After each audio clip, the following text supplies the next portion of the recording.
All right, that doesn't look too bad at all. All right, guys, welcome to the G-Mart comic book haul of October 2017. Um, Order my newer books online. I get 15% off, and when they accumulate over the months to a value of $85, they get shipped to me for free. This month, actually, this is a little quicker than it usually does when it gets delivered to me. I got one or two things that were a little bit pricey for my standards. You know, something that was $10 with the discount, something that was $8 discount. So I got it pretty quick compared to a couple months ago. Of course, G-Mart is based out of Chicago. You can find them online, and I've just used them since probably about 2002, off and on, and just been satisfied with them. Their customer service is really good when something goes wrong, and there is something in here that I have to write them about. I probably had two problems the entire time, going on 15 years of using them, and both times I was more than happy with how they handled it. Okay, so to get on with the books here, as you can see, let me show you the stacks if you want to stick in there. Um, Here's the stack, and there's a little something special over here. Oh, we got Leslie Smith out there. What's up, man? You make some awesome videos. Thanks, man. Appreciate it.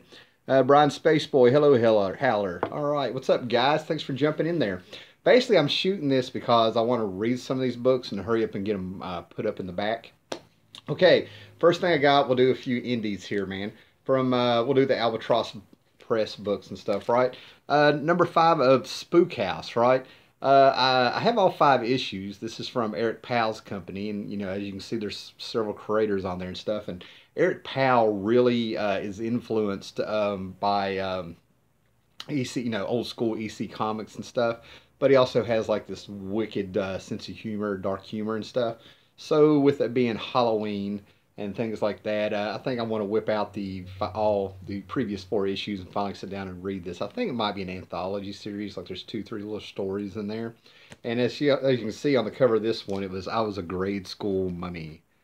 So yeah, looking forward to that. And a book, I think there's only going to be 12 of these. This is number 7. How's north of the Carolinas going? It's going pretty good, man. Just working away. All right, but this book is, I mean, it's severely late. Okay, this is number 7, and when this book started out, it was hot. The quality is good. To me, this is the best book on the market. Yeah, south here. Yeah, you got that right, man. Awful hot considering that it's October. Okay. All right. Okay. Reading the comments best I can, guys. They pop up so quick. So basically, oh man, there's more coming out there. North here. That's right. Thanks, man. Allern. Okay. All right. I think everybody's talking amongst themselves there. All right. So anyway, but Hillbilly is really cool, man. He's taken a genre that feels like it's like knights that fight monsters and evil witches and stuff, but he's put it in the setting and the archetypes of hillbillies. Feels like it's probably about 100 years ago. The Devil's Cleaver and things like that. The Cleaver came out of the Devil's Kitchen and things like that. So it's all good, man. Great book. I hate that it got off track by being so late. This thing should have finished months ago, but like I said, we're on number 7. All right, moving on here. And a book, either you're a Cerebus fan or you're not. I don't push the book. Again, I'm getting really close, as you can see up here, of having at least all the trades of Cerebus. And all of these books are single issues of Cerebus. So taking my time doing it, reading it, loving it. But this came out, this is number 4, I think. Cerebus in Hell. Dave Sim finally drew a picture of Cerebus after several years of not being able to. He did a video on it and he posted it on his this Facebook or something. But anyway, what they do is he's got a bunch of old paintings or something of like Dante's Hell and taken little cut out little pictures of Cerebus from the many issues of Cerebus, and he puts them in there in just like comic strip form and stuff, right? I enjoy it. I don't push it. It's one of those things. But he's come out with 2, 3 other books, little one-shots of Cerebus and stuff. And believe it or not, those have sold out, I think. At least one of them had. All right, now we got a hardback, right? just a great series that I have loved. I'm still trying to get 3 of the hardbacks. There's 6 of them of the main Lock and Key story, but they've come out. Who's this through? IDW. They've come out with this that has, I think it's a bunch of sketches, behind the scenes stuff, and it's 3 hard to find collected stories, I believe, of Lock and Key by Joe Hill. All right, everybody's subbing each other. Yeah, if you guys comment after this uploads, I'll sub some of you guys. Yep, Lock and Key, awesome. Joe Hill is, I respect the guy, man. He really did a great job with the Lock and Key series. It was several mini series, and you can just see his writing for comics improve. He's a novelist, has several uh, very successful novels, But the thing about this is that I respect the guy going by Joe Hill and not riding the coattails of his dad. He's a really great writer, and I think his mom writes also. So anyway, really glad to get this nice little hardback dad's collection. 3 stories I can't wait to read. Now, I'm not going to go through these all at once and stuff, but I'm getting The Power of the Dark Crystal. This is going to be a 12-issue miniseries, and where I'm subscribed to him, I can get these subscription variants by an artist named Takeda, I think. And these are just fantastic. I'm really hoping they're showing up, man, but these are just fantastic covers. Um, just great stuff. I love Dark Crystal. I love Labyrinth. I love Jim Henson stuff. The darker it gets, the better. And then around here, Philip Kennedy Johnson. He does a book called Warlord of the Appalachians, I think. And I met him at Baltimore Con last month. And he just takes credit for these 2 issues. Looks like he's come in to help with the writing. But anyway, I am collecting all of these so I can sit down and read them at once. People may not see me for a whole weekend. So I'm really love that stuff. Okay, now this is part 12 of the Future Quest that came out. This is, I also get the subscription variants of these where I order online. This is by Tony Harris of Starman fame, Starman fame with Joe Robinson, Ex Machina, a few other things here and there. JSA, Secret File. What was that? Anyway, shooting from the hip here, just got off work. But anyway, here's number 12. Oops, 12 issues altogether. Love my Hanna-Barbera characters from the 60s. Space Ghost, Herculoids, my favorite, Johnny Quest, okay? Impulse buys. One of the things about buying online is that you'll do an impulse buy. And you're going to you'll see a pretty cover and you're like, oh, I'm getting it 15% off. So we'll see what I get out of these. But a couple months ago, they had DC Comics, a series of annuals or one-shots. I think they're just one-shots. Come out where they crossed them over with Looney Tunes, right? And I think this is a variant cover, but this is Martian Manhunter meets Marvin the Martian. You his always wanting to blow up the Earth because it blocks his view of a constellation or something, XP-38 igniter or something, whatever. So anyway, it'll be just a little bit of fun there. Of course, the big one was written by Tom King. It was Batman versus Elmer Fudd, and I heard it was fantastic. They also had Legion of Superheroes meets Bugs Bunny or something, I don't know. But then I had to get Lobo, versus Roadrunner. I mean, I love my Wile E. Coyote and the Roadrunner. There's so much philosophical stuff in that cartoon that you can read into it if you apply to it. Always chasing what you can never have. Gets on there. All right, so after Future Quest ended, they come out with this series. I think it's on issue 3 now. I'm not sure what's out there and stuff, man. But they come out Future Quest Presents, and I got number 1 with Space Ghost. Now I love my Space Ghost. Over here, there, one of those shelves, I've got a little thick Space Ghost collection stuff. I've actually got one of the Hanna-Barbera books that were put out in the 60s. I really like it and stuff, right? So here's Future Quest. Great painted cover. I don't know who did it, man, but I love those retro painted covers. Barrett, reminds me of Dan Barrington and stuff. Just the fact that you can grasp the colors of the 60s, when you're doing this, the color palette there, right? And then we have our lenticular covers that have really been popping up. DC has been nailing these, in my opinion.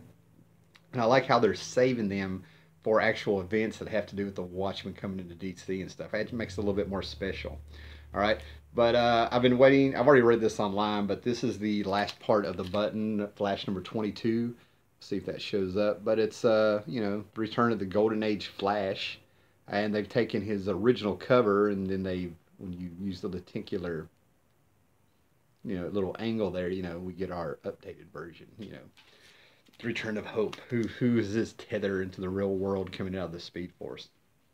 Now this, I don't think I'm going to spoil anything for anybody. I mean, it's already been all over the news and stuff, comic book news, and it came out I think last month. But this is the Oz Effect, part one, another lenticular cover here, and basically for a couple years now, Mr. Oz has been like popping up in books, talking about Superman, saying that he had, you know, he knows who he is, and it turns out to be Jor-El.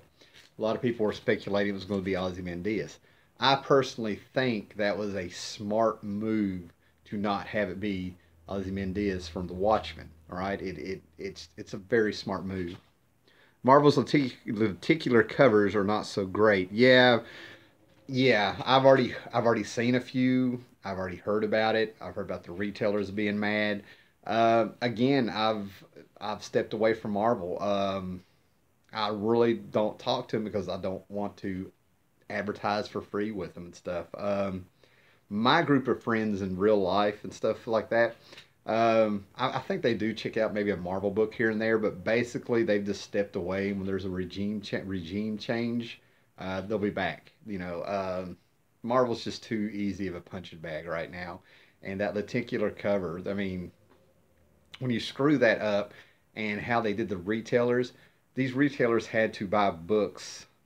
They had to buy tons and tons and tons of regular cover books in order to qualify for the lenticular covers. And a lot of retailers got mad that some of them took a stand, said they're not doing it. It's going to hurt them business wise. And then a bunch of them who did do it got the lenticular covers, and they were like, "What the hell is this?" So yeah, you know, I'm not missing anything. If you like Marvel, good. You know, buy what you love, buy what you collect, and all that stuff. But this is the first time I've ever said maybe you can hold off and wait till these things in dollar bins. I have been to Baltimore Comic Con, Heroes Con, a bunch of little cons around here, comic book shops, the way work has me traveling and stuff. And I'm telling you, man, you can't give Marvel books away. There's tons of them from the last few years that nobody is touching. You know, just what I've seen. I'm not bashing Marvel on that one. I'm just reporting the weather. You know. Now, I bought this off the stand. I kind of regretted not getting it through G-Mart, but I stuck it in here. It's Mike Allred. This was just a fun little book.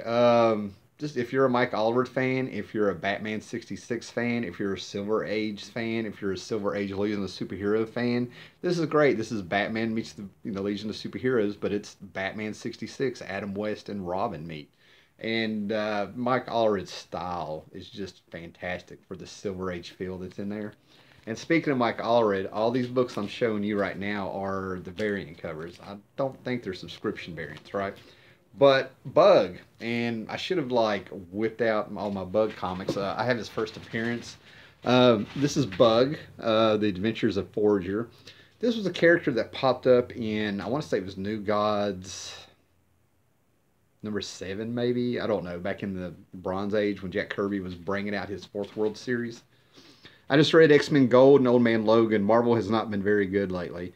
I know, man, and it's really wild because this is the first time that I've seen people want to talk about bad books, talk about, you know, the little bit of the negative and stuff. And I get it. I just realized that over the past year and a half, I probably just finally came out of mourning for what Marvel was. I didn't realize that I went through all the stages of like what the hell's happened to Marvel Comics and stuff. I mean, I feel kind of silly about it, but when I go back and watch my videos and stuff, I can see me going through the stages about how I feel about Marvel and stuff, right? And the fact of the matter is, with Marvel, I'll put it out there, is, you know, I've always compared comics to a very bad relationship, an abusive relationship, where the man will smack the woman and be like, "I'm sorry, baby, come back here." I mean, I've said this before. So X-Men Gold isn't that great. Okay, Stages of Grief is real. Thanks, man. Yeah. Um, And like, come here, I'll do better, and I do better, and they don't, or they might be better for like a little bit, and then they pop you again, and it's time to leave. I've just accepted that with what Marvel is doing now, those books aren't good, and I've heard people say, hey, every book's not for you, and you go in that shop, they're trying to get other people to. There's not an audience. The audience is not there. It's obvious, and it's really low hanging fruit at this point. With Marvel. My deal is that if you like those characters, you like the books are good, and you enjoy them, good. But if you're going to spend that money on them, they've replaced all the great characters with their identity politics and don't seem to care about making great art or great stories. Um, yeah, yeah. Uh, this stuff's been going. This people have really been getting vocal for at least a year, and there was a few people, and I'm talking YouTube wise, that were ahead of the curve that have been talking about this even longer and stuff, and now it's just really blown up. Um, I don't really know what it's going to take to change, and I've talked to a few people behind the scenes on it, and we've talked about why how they getting up this. Hey man, 88 Jester, what's up, Haller? Okay. But I'll tell you what, I'll talk about Marvel a little bit after I get through this haul. We just got a few more books here. But Bug the Forger, to me, this is like a race of human-like creatures and stuff that live on New Genesis, and the New Gods actually live in Supertown. That's like a floating city and stuff. And they live with the mindset of like being in an anthill. These are like people who they consider themselves bugs, and the New Gods would look down on them, and it's almost like they're like this guy's like a human cockroach, with like how hard he is to kill. So I saw him in Cosmic Odyssey, and he got a little bit he got popular for a blink of an eye in the '80s thanks to Cosmic Odyssey because Batman had his back. He ended up dying in Cosmic Odyssey. Orion of the New Gods, said something shitty about him, and Batman popped him in the face, man. So that's when Bug really got noticed, thanks to Jim Starlin and Mike Mignola. So anyway, this is going to be a 6-issue series. The last 2 issues got delayed, but they'll be back, and these are variant covers. This is the first time that I definitely wish I'd gotten the Mike Allred covers, but I'll be able to find those like in 50-cent dollar boxes on down the line. It's all right. But this is supposed to. I flipped through one issue of Baltimore Con. This looks really good. So, it goes into the history of DC. It pulls in a bunch of Kirby characters from the past. I don't know what the setup is in the setting. And to get ready to finish up here, man, Kamandi Challenge. I got to contact them because Jim Starlin, great writer. Hell yeah. Yeah. Haven't picked up new books in a while because I'm working on my little X-Men run, 94 to 175, and all I need is 101 to 102. Cannot see who wrote that. Good for you, man. That's what I'm saying. I don't know what your situation is, but like with the state of some of the books out there not being as well as they are, I know a lot of people, including me, who are just diving back in those back issues and stuff. And the way I've collected comics I've collected comics since 1977, and around 1990, 91, when the books jumped up from $1 to $1.50 to $1.75 to $1.95, I started completely changing how I collected comics. So I've always been like into those back issues and discounts and waiting and stuff. And I've seen more people do that, and they're backing up and they're finishing runs like you're doing. The hobby is going to survive. We'll see how these companies do. But it's going to survive. But Kamandi Challenge is another book that's like Bug, that's kind of celebrating what would have been Jack Kirby's 100th birthday and stuff. And this is where every issue, there's 12 of them, they go back to the 80s with DC Challenge, where it was like a round robin for fun. For the creators, I hear this is fun. Yeah, back issues are the best, man.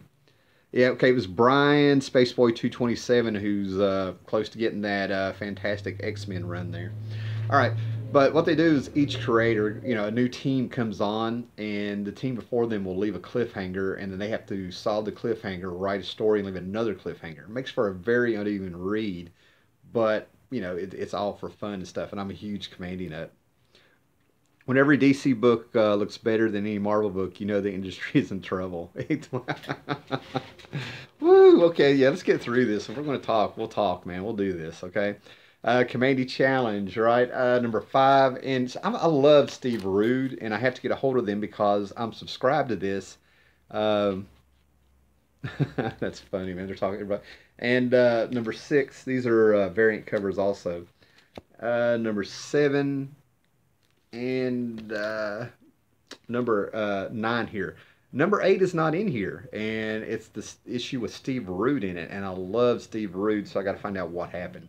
I know I'll get it sooner or later, but with this issue, number 9, I'm very excited because this has Kevin Eastman on it, co-creator of the Teenage Mutant Ninja Turtles, doing, having a hand in Kamandi where the animals talk, and I'm just really wondering if they've stuck some turtles in here somehow that can talk. And then we get down here to the last kind of 2 things I'm going to show, man. I've collected Astro City from the beginning, right? And this is probably going to help segue into, a little Marvel talk if we're going to do it, right? And I think around issue 50 I'm done. This book started in 1995, I believe, 22 years sporadically. This is another volume.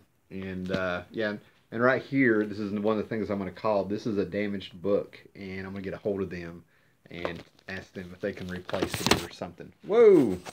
Wouldn't you know it? Sorry, folks. See if we can get situated again. I may just have to hold it. I'm going to have a shaky cam for a minute. Alright. So those are the books, and I have one more thing to show that came in that is very cool. Alright, guys. I only had the first 15 issues of Astro City, but I did enjoy the universe building. Yeah, this Vertigo series that's come out, I'll be the first to say that I don't think it's the best series with Vertigo. But Vertigo actually takes place in real time. So that book has changed with the times. The characters really age in real time. The book started in 1995, 96, and those characters that have been in there actually aged that long. Last thing here, man. Okay, what we have here is a slipcase. And in here, is this number 9? Yeah, number 9 of the hardback. I looked up. I started getting the collector's editions of Dark Knight 3, DK3 by Azzarello, Mark Miller, Andy Kubert. And each issue's had a sketch cover by Jim Lee based on The Dark Knight Returns, the original one. And I noticed that as the hardbacks that I have down here, as the spines were put together, you got an image of Robin. I didn't know they were going with this. So basically, where I have been collecting this, and if you buy number 9, which is right here, you get the slipcase basically for free.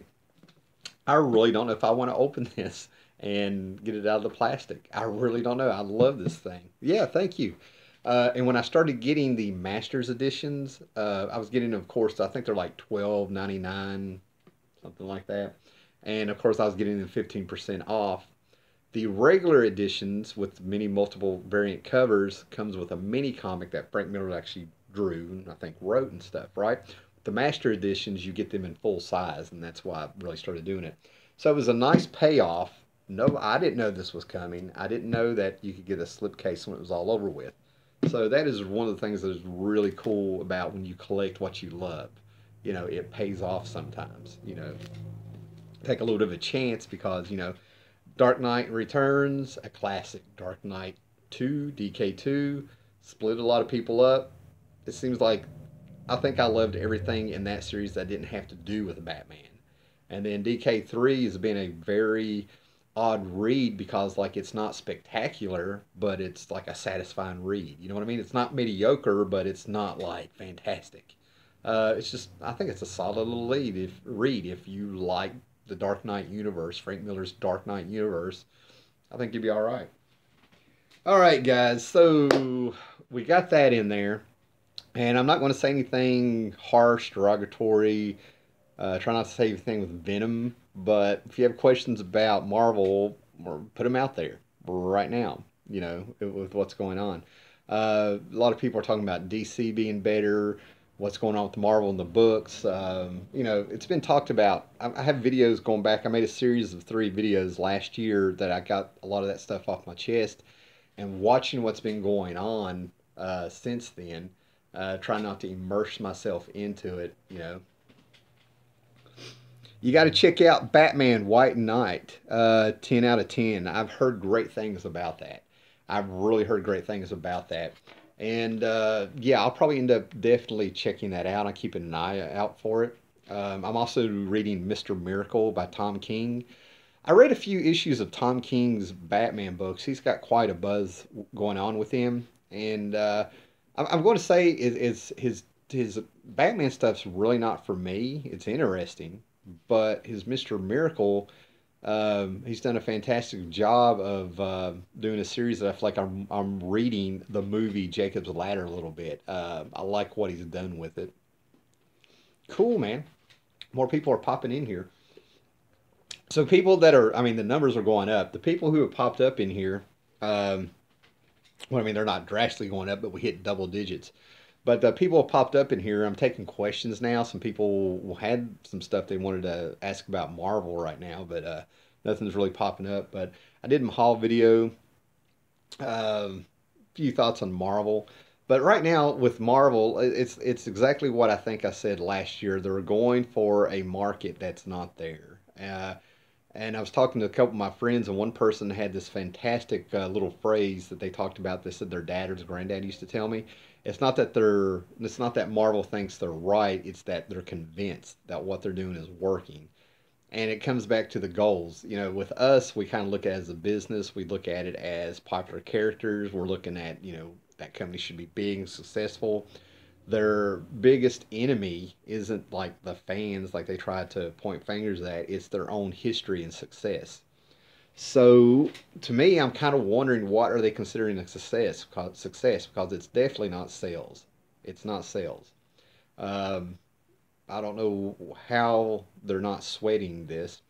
They finally at New York Comic Con last week, some retailers finally like spoke out against them. Not against them, but like got right in their face and was like, "What are you doing? I got people coming in watching the movies. They see these Marvel movies and they can't find the heroes that are in the Marvel movies and they leave. You're costing me sales."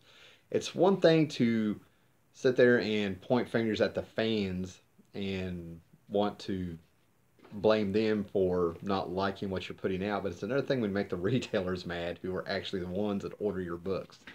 I mean, it's everything I see them doing is just the opposite of what common sense says. Marvel doesn't care about comics anymore. Sell 8,000 comics at 4.99. So what? Each movie makes a freaking billion. I'm sure that's tied to it since they've been bought out by Disney. But the thing about it is that it's I kind of approach it different. Is it because Marvel has the movies? Is that why they're not sweating? I didn't go to New York Comic Con. I went to Baltimore Comic Con. All right, agree wholeheartedly. Now, when it comes to the movies and what Disney's doing, there you can speculate, right? And I go back to like that story about the elephant and the three blind men. You put three blind men on an elephant, and the first one like is sitting there saying that it's a vine or a snake. The middle one is sitting there saying that it's like a rock wall, and then the last one is sitting there saying he has a tree trunk. They're all telling the truth from what they know. They don't know it's one great big huge elephant. They each have a piece of the story. And if they all three talk, they would get it. There's definitely something going on behind the scenes that we don't know about because these people feel secure in their jobs. It seems like they're not sweating the sales, but they don't say anything about how the books get canceled. They come off saying like, okay, we can make more money by running the books for a few issues and giving out a new number one. But then they kind of like sweat it like when that awful Wasp book was out. Their assistant editor didn't say anything until she was like, buy the trade, now the book's over. And they refer to these books as their babies. This is the first time where I think there's a bunch of young people that have come in and they don't want the older fans around anymore. They want the young, fill in the blank fans crowd to come in. They want a whole new customer base. But it just doesn't make sense for them to say that we have room for the new heroes and the old heroes, but they act like they don't have room for the older fans. You know what I mean? Um, so there's a lot going on with them that doesn't make sense at all to me and to a lot of people. And I try not to speculate. I'm kind of waiting to have the other, boot shoe drop so that we know more of the story of why are they doing this. Even the publisher's operation can't operate on the loss forever. Exactly. Exactly. That's what I'm saying. It's kind of like we've reached a point where the people who make the comic books, I have no idea what it takes to run a company, but it seems like I know what will make a company run into the ground. And I said it in a video last year. You can go look at the video. It's got 37,000 hits on it. But I said it from the beginning. You're messing with people's lives. These retailers. That was the first thing. I'm actually friends with some of these people who used to sell comic books. You know, they've gotten out since then. They've gone full hobby shop. But I also know that you're dealing with people's livelihoods. You can only threaten, or you can only let someone feel threatened that they are going to starve or their family is going to starve. And I'm not exaggerating that. I'm not being over dramatic. If the books aren't selling, how are you, 52% of their income has been Marvel books in the direct market. So, of course, I knew from the get go they were eventually going to be angry and we were going to hear from them.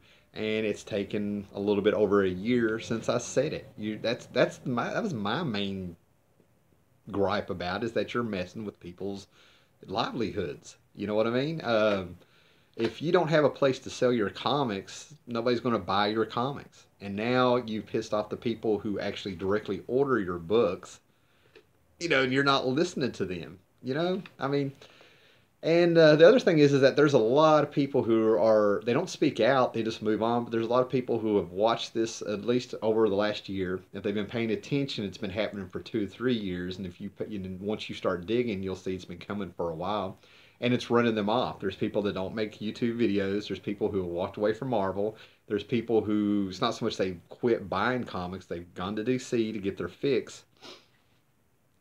They seem to be selling with speculators in mind with all the relaunches, glut of number ones, and then all the new number ones. I'll get to that. But what they're, I lost my train of thought. But a lot of people have just walked away from the hobby or from Marvel, and they don't even think about Marvel. They don't talk about Marvel. When they hear there's been a regime change, when they hear that the higher ups are gone, they'll be back and they'll check it out. And if it sucks, they're going to move on. They're doing fine buying back issues, indies, horror books. And these are people in real life. This isn't people I've watched on YouTube and stuff, right? But as far as what Marvel does, oh, cool, man. Oh man, I'm getting messages. I'm probably have to get off here in a little bit, man. But basically, what they're doing is that I can only speculate on this, and I'm saying it's speculation. I'm not trying to trick anybody. I'm not trying to come off like I'm smart or anything like that. But they have like things called quarterly reports and stuff. I thought you had hair, brother. I'm getting old. Getting old. There's some hair here. There's a little bit here. Yeah, but yeah, I'm getting old, man. What can you do? What can you do? I just need to do it gracefully. But what Marvel's doing is that, to me, in my view of things, what it looks like to me they're doing is that they will do these relaunches on these titles. Oh, Zigaton asked why haven't comics transitioned to digital media completely? And man, I've got a ton of messages coming in all of a sudden, right? Same here, Folly. Yeah, it's cool, man. But what they're doing is that it looks good on a quarterly report. I don't know who Marvel reports to, but you always have to come up with the graphs and the charts and the sales and things like that. And what they're doing is with these number ones, they're stunts. They're down to stunts, and that's why we get so many events. People will pop up and buy number one, and it sells great and things like that. And think about it, 6 to 8 months later, they'll turn around with another number one and another relaunch. If you break those down into quarterly reports, it looks really good. You know what I mean? It's not about sales and things like that, like what the fans are doing and what's being bought about. It's like, how can you look good in these quarterly reports? I mean, Marvel with the internet and the retailers speaking out and people really digging in there, they're really getting busted. They're really getting busted on some of the stunts that they're playing to stay number one in the market. They've just been busted big time for if a retailer doesn't order a whole bunch of a book, Marvel will send them free copies and count them as sales. Okay? I mean, that right there, when you start dirtying up the water in a hobby that people read, when you start dirtying up the water in what people read, they do go away. Every person you block or are mean to on Twitter, you've just lost a potential customer and stuff, right? and I can go on and on about this stuff, but it's getting to where people have, it's not that everybody has started listening to one, two, three, or four people. It's the fact common sense has led people to the same road and the same conclusions and scratching their head. That's what's great about this. That is the one thing that is great about this. Well, they should allow retailers to send back the unsold issues. Well, see, now we're getting into stuff that I've heard here and there. That was one of the reasons DC's Rebirth was a success, is because they told the retailers, hey, take a chance on this, send back what doesn't sell. You know what I mean? So that makes sense. So I'm trying to tell you, you hear these things and it kind of makes sense, but I don't know. I don't know. But you know, there's still things called PR and there's word of mouth. And it just amazes me how, and it seems like it's always Marvel people, and then like maybe a few people that aren't at Marvel and stuff, man. But they have been absolutely nasty towards people.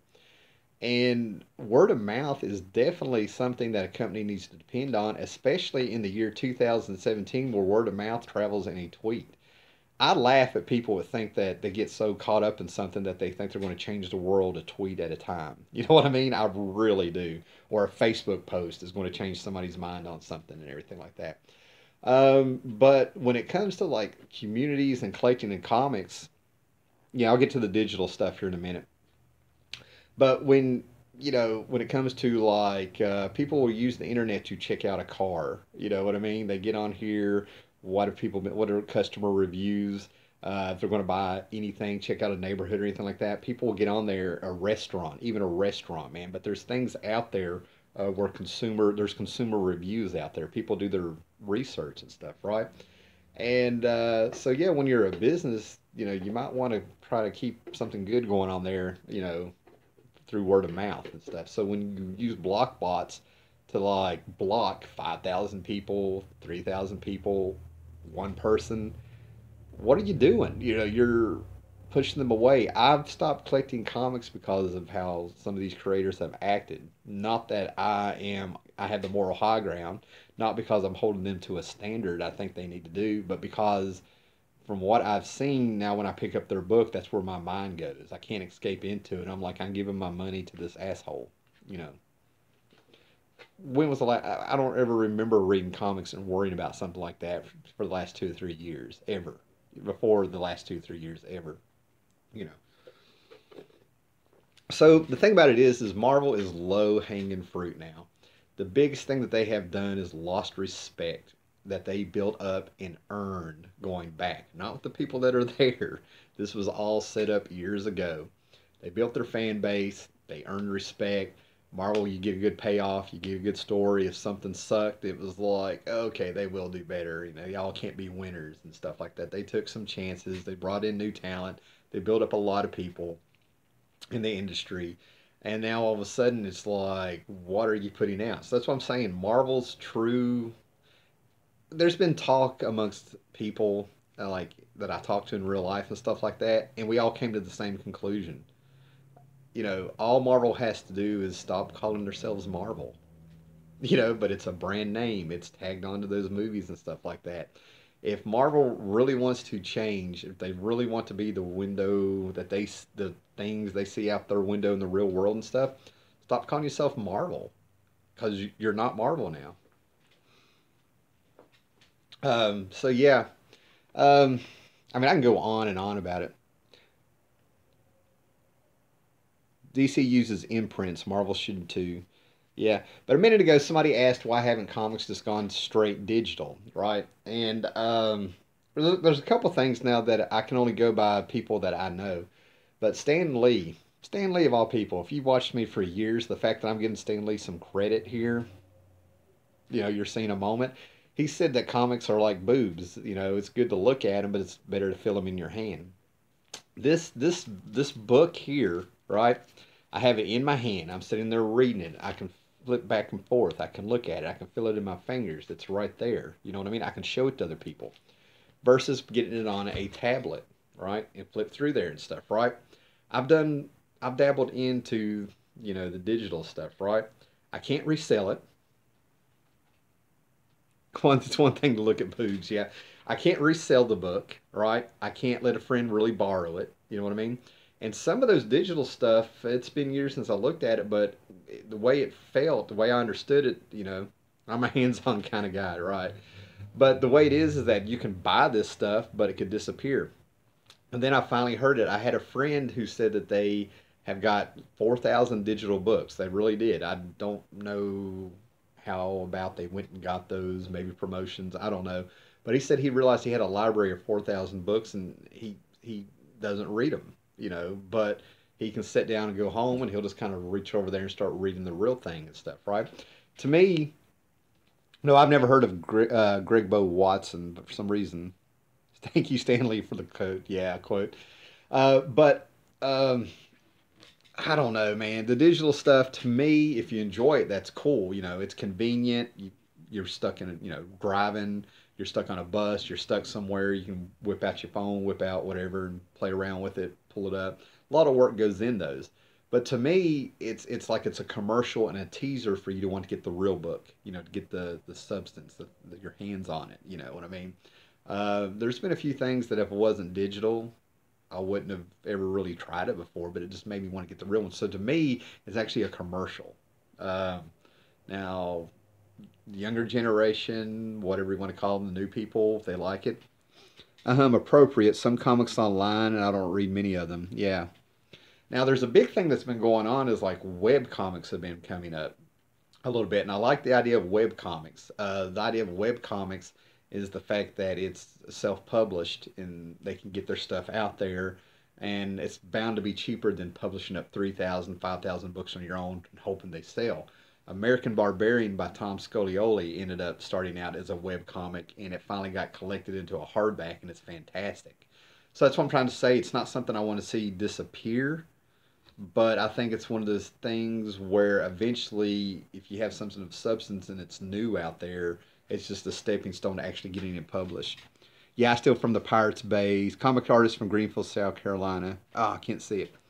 But there's also things going on where I like seeing like these artists get started and they're an artist alley at cons and stuff. Well, they're able to get out there on the internet. So it's got a place with it.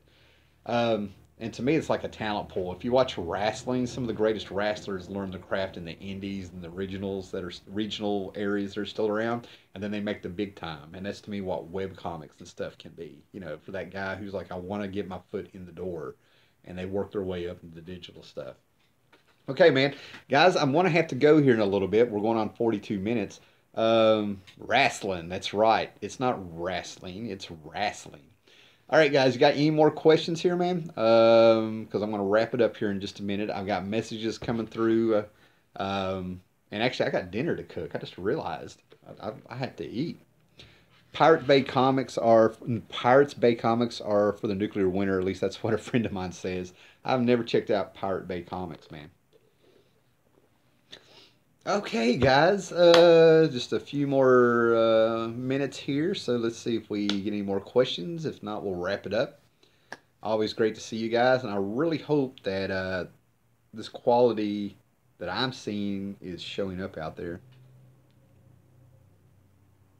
All right, guys, my phone is blowing up here. It is time to wrap this up, man. Thanks for everybody that showed up. Thanks for everybody that stuck in there. Oh, where can you download files shared illegally? I neither confirm nor deny anything. Okay, guys, I will catch you later. Bye.